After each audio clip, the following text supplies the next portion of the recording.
Slavă lui Dumnezeu stă în ascunderea lucrurilor, iar slavă împăraților stă în cercetarea lucrurilor. Proverbele 25, versetul 2. Dumnezeu să te binecuvinteze. Am realizat că un lucru foarte greu pentru noi, greu de făcut, greu de realizat, este să ne vedem în Scriptură, să ne vedem în Biblie. Domnul Iisus a fost în stare să deschidă tot Vechiul Testament și să arate la ucenicilor de pe drumul Emaus, să le arate toate scripturile care vorbeau despre El. Domnul Iisus putea ști așa Scriptura, știa exact unde Scriptura spunea despre El. Fie că Scriptura spunea despre slava sa, fie că Scriptura vorbea despre suferința sa, știi? L-a deschis Scripturile, l-a tălcuit locurile care vorbea despre El și le zice, oare Hristos nu trebuia să sufere aceste lucruri și apoi să intre în slava sa? Deci Domnul Iisus avea atât abilitate să vadă textele care vorbea de suferințele lui, zdrobirea lui, atât textele care vorbeau de slava lui. Cred că avem greutate să ne regăsim în Scriptură. Atât să ne uităm la ceea ce vorbește, hai să zic, de lucruri pozitive despre noi, atât mai ales când textul vorbește despre ceva negativ despre noi. Avem dificultate să ne uităm în Scriptură și să zicem, iată, de fapt asta eu sunt. Suntem de multe ori ca David, Nathan vine la el și îi spune acea pildă și David nu se prinde că e vorba despre el și Nathan trebuie să-i spună, dar tu ești omul acesta. Tu credeai că îți vorbeam de altcineva. Și de multe ori Scriptura are acest limbaj cu noi, doar că nu-i auzim glasul, că ne spune, dar despre tine este vorba, tu crezi că e vorba de altcineva. Nu, e vorba despre noi. Cuvântul lui Dumnezeu este oglindă. Ce vezi într-o oglindă? Vezi reflecția ta.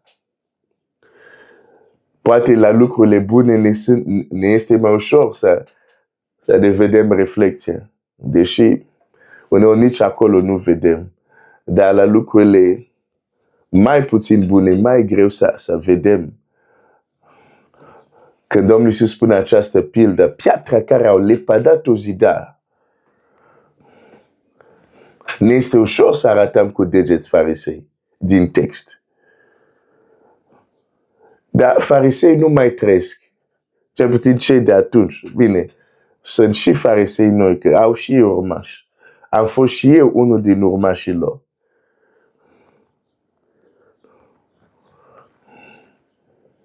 Până Domnul Iisus mi-a deschis ochii. Ești farisei, mântuit, dar farisei. Prefer să rămâi mântuit, să dai la o parte partea asta de farisei.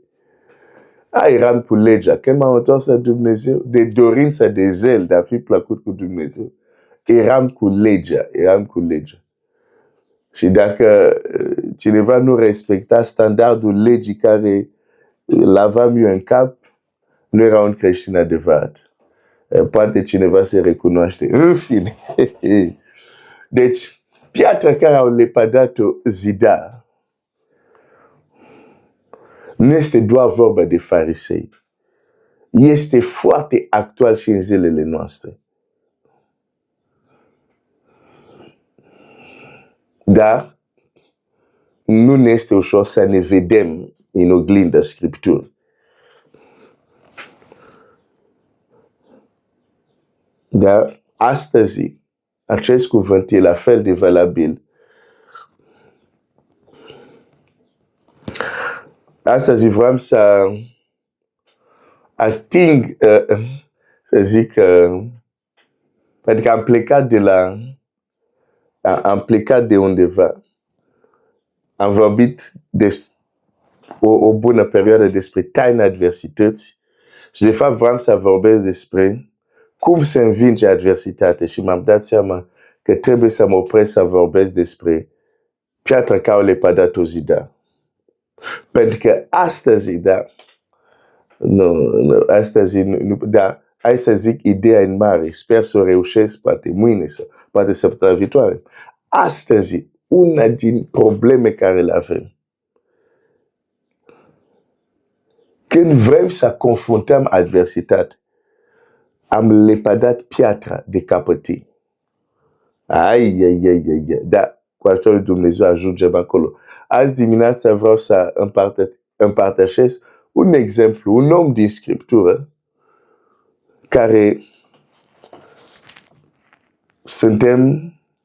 putem să ne recunoaștem în viața lui.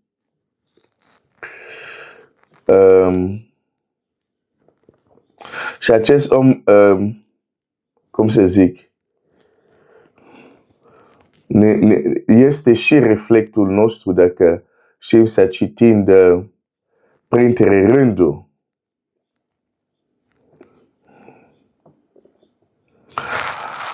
Deci voi citi, cred, hai să citesc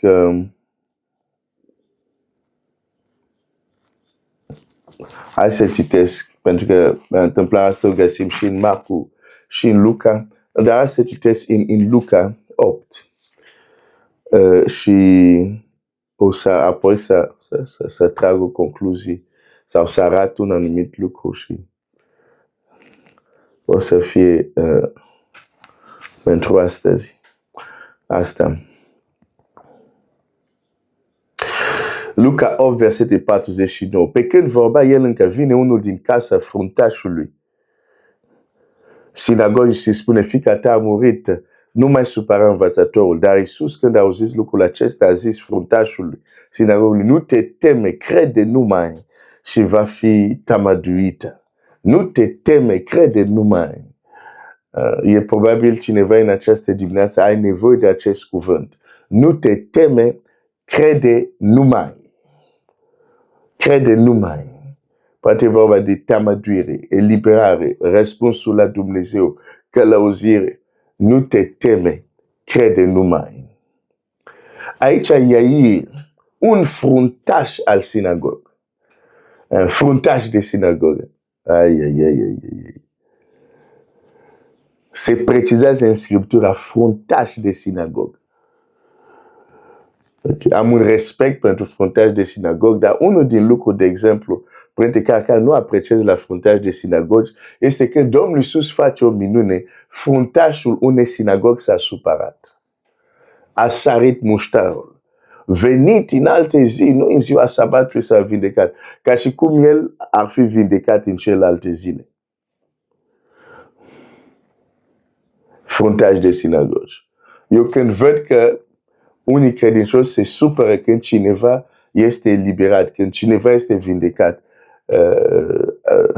nu știu, e o chestie la mine, poate trebuie să te rogi pentru mine să se schimbe, dar în mintea mea zic, urmaș de fruntaș de sinagogi. Asta e soiul. Prin reacția lor. La fel cum Domnul Iisus spune la iudei, pe noi tatăl nostru este Avram, tatăl nostru este Dumnezeu. Zice, nu. Modul cum vă comportați îmi spune care e tatăl vostru. Fruntaș de sinagogi. Cu alte cuvinte, Iair facea parte de cei care nu erau neapărat bucuros de lucrarea Domnului Iisus. Trebuie să citim printre rânduri. Și totuși când i-a ajuns necaz, fiica lui, s-au schimbat parametri. Acum, personal nu știu cum era, cum să zic, acest Iair. Dar era un fruntaș de sinagogă și noi știm în majoritatea categoria asta de oameni ce atitudine aveau vis-a-vis de Domnul Iisus. El personal, nu avem detaliile. Dar nu m-aș fi mirat să fi fost și el un împotrivitor. Până îi ajunge această problemă și îți da seama că colegii lui fruntași de sinagogi, chiar dacă comentau împotriva Domnului Iisus, nu pot să-l ajute. Comentariile lui nu pot să-l ajute. Aș vrea să dau un sfat la cineva. Poți să critici darurile lui Dumnezeu. Poți să critici manifestările lui Duhul Sfânt. Poți să critici vindecarea. Da? Dar ai grijă. Asigură-te și tu și familia ta să fiți totdeauna sănătoși. Există în Scriptură ce numesc pedepse silențioase. Știi? Uneori judecata lui Dumnezeu vine și Dumnezeu o verbalizează, o rostește printr-un proroc. Dar când te uiți, de exemplu, la Abimelec, când Dumnezeu a lovit cei din casa lui, toate femeile, Dumnezeu a făcut-o in silence. Niciun proroc n-a fost trimis la Abimelec să-i spună. Sau nici în vis nu i s-a spus asta. Dumnezeu a venit în vis să-i spună altceva. Dar când a luat-o pe Sara, a fost lovit, dar silențios. Când Mica l-a disprețuit pe David, a fost lovit, dar silențios. Biblia zice și Mica n-a avut copii toată. Silențios. Și nimeni nu a...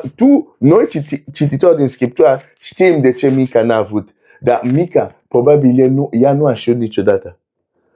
Că ziua când l-a disprețuit pe David, când tocmai David facea ce era plăcut lui Dumnezeu, a fost lovit. De aceea zic, tu poți să critici darurile așa. Ok, fii sigur că în viitor nu o să ai nevoie tu.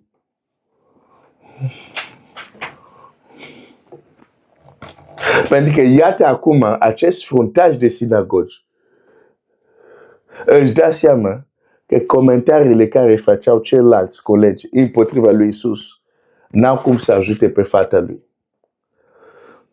Biblia a venit public la Iisus.